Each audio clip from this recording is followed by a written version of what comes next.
네, 민주당 내부가 다시 좀 시끄러워지고 있습니다. 이재명 대표 기소로 당원 80조 둘러싼 공방 벌어지고 있는데요. 관련해서 이상민 의원 전화 연결돼 있습니다. 안녕하세요. 네, 안녕하세요. 예, 뭐 기소를 했고 기소는 예견을 의원님도 하셨죠? 네, 뭐 대체로 예견 할 수 있는 거였습니다. 예, 내용은 어떻게 보셨어요? 공소장 내용, 공소장 내용은 어떻게 보셨습니까? 뭐 예상했던 대로 이제 그 대장동 건과 관련해서 업무상 배임 또 그리고 제3자 수뢰죄 뭐 등등이 이제 주요 안건인데요. 예. 그 자체가 법률적 그 죄명 자체가 법률적 쟁점이 많고 지금은 이재명 대표와 또 검찰 측이 상반된 입장 아닙니까? 예. 한쪽은 성남시를 위해서 그 사상 최대 수익을 그 남겨서 성남시에 돌려줬다라는 거고 그 검찰은 더 얻을 수 있는 수익을 민간업자에게 돌림으로써 성남시장으로서 업무상을 그 임무를 제대로 수행하지 못했다. 뭐 이런 취지인데요. 이거는 예. 구체적 증거와 여러 가지 법리를 따져봐야 이렇게 가늠이 될 것 같습니다. 진실은 사법부의 판단을 봐야 좀 알 수 있겠다 이런 말씀이신 것 같고요.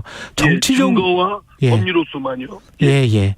정치적으로는 민주당 내에서 이 문제를 어떻게 이제 해결해야 될까? 그래서 이제 당무위가 열려서 결정이 됐는데 그 과정 그다음에 그 안에서 뭐 전해철 의원이 어떤 했던 이야기가 제대로 전달이 안 됐다. 뭐 이런 거 가지고 계속 보도가 나왔는데요.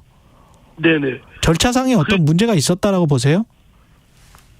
뭐 전체적으로 보면 예. 그렇게 했어야 됐나. 이재명 당대표가 169석의 의원 제1당의 당대표이니만큼 예. 그에 맞는 채통과 또 그에 걸맞는 자세를 견지했어야 되는데 무리에 무리를 거듭하고 원칙이 아니고 예외로 그 직책을 당대표를 유지하는 것이 그렇게 별로 그렇게 상쾌하지가 않습니다. 그리고 아주 씁쓸하고요. 예. 저 자신 더불어민주당에 있는 의원으로서 그 부끄럽다는 생각이 들었습니다. 부끄럽다. 뭔가 쫓기듯 허겁지겁 뭐 형식적 절차는 밟았다고는 하지만 예. 그것이 정당성을 담보하는 건 아니거든요. 그 상당히 전체적 과정이 그 당대표의 지위와 관련된 건데 그 원칙을 관철하지 못하고 예외로서 마치 그 쫓기듯 그렇게 찌질한 모습을 보인 것이 영 상쾌하지가 않습니다. 찌질했다. 그 당 지도부가 그랬다는 말씀이시죠? 예. 뭐 전 당무위원회까지 그 결론을 내렸는데 예. 그런 모습이 그 과연 민주주의와 또 인권을 최고의 가치로 여기는 그 아주 도덕적 그 정당성 면에서도 우위에 있어야 할 더불어민주당으로서 보여야 할 자세인지 국민들께서 그 국민들의 시선의 기준에서 보면 별로 그렇게 개운치가 않습니다. 의원님 지금 말씀하시는 거를 종합해 보면 당대표를 유지하기 위해서 졸속으로 찌질하게 당무위 결정을 했다. 이렇게 지금 정리를 해도 됩니까? 유지를 우리 사회자께서 고르시면 뭐 동의합니다. 제가 아니 지금 말씀하시는 거를 제가 정리를 한 거예요, 사실은. 예. 한 문장으로. 제가 하고 싶은 말은 그냥 딱 그렇게 하고 싶었는데. 예. 또 너무 직설적으로 하면 할 것 같아서 돌려서 얘기를 했지만 아주 정확하게 말씀해 주셨습니다. 제가 정확하게 정리한 거죠. 예, 의원님 말씀. 예. 어제 우상호 의원은 검찰 탄압에 대한 당내 의견을 절차적으로 확인한 것뿐이다. 이렇게 지금 이야기를 하고 있거든요. 이재명 대표의 그 사법적 의혹권은 분명히 뭐 검찰의 무리한 수사 뭐 별건 수사를 남발한다든가 수사 절차상 적법 절차를 지키지 않고 여러 가지 하여튼 무리한 과도한 표적 수사를 하고 있는 건 틀림없습니다. 그러나 이재명 대표의 그 사법적 의혹이 또한 검찰의 그런 과도한 수사만 있는 게 아니고 이재명 대표와 관련된 그런 어쩌면 그 진실 규명이 필요한 그 사법적 의혹이 이미 오래전부터 있어 왔던 것도 사실입니다. 그리고 이거는 규명을 해야 될 것이고요. 물론 증거와 법리로서 따져봐야 될 일이지만 그렇기 때문에 단순히 그냥 검찰 탄압, 정치 탄압 이것만으로 이 부분을 그렇게 서둘러 허겁지겁 또 원칙이 아니고 예외로서 이렇게 하는 모습이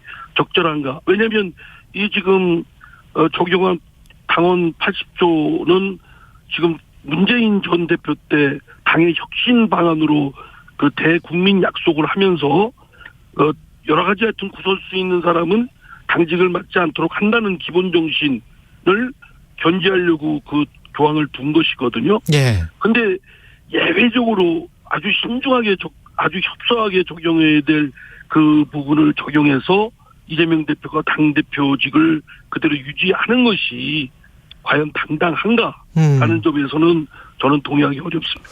그럼 당무회에서 그렇게 이제 이미 결정을 해버렸기 때문에 의원님은 그러면 앞으로라도 어떻게 해야 된다고 보십니까? 당 지도부가? 또는 이재명 대표가?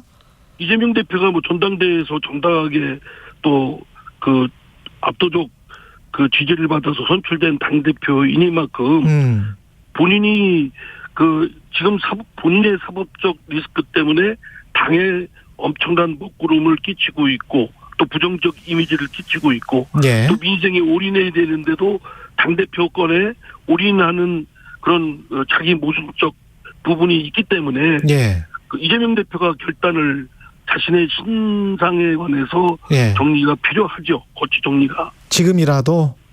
네, 그렇습니다. 가능하면 빠르면 빠를수록 저는 좋다고 생각됩니다. 왜냐하면 이재명 대표가 그 사법적 의혹에 대해서 집중해서 무고함을 밝혀야 되지 않겠습니까?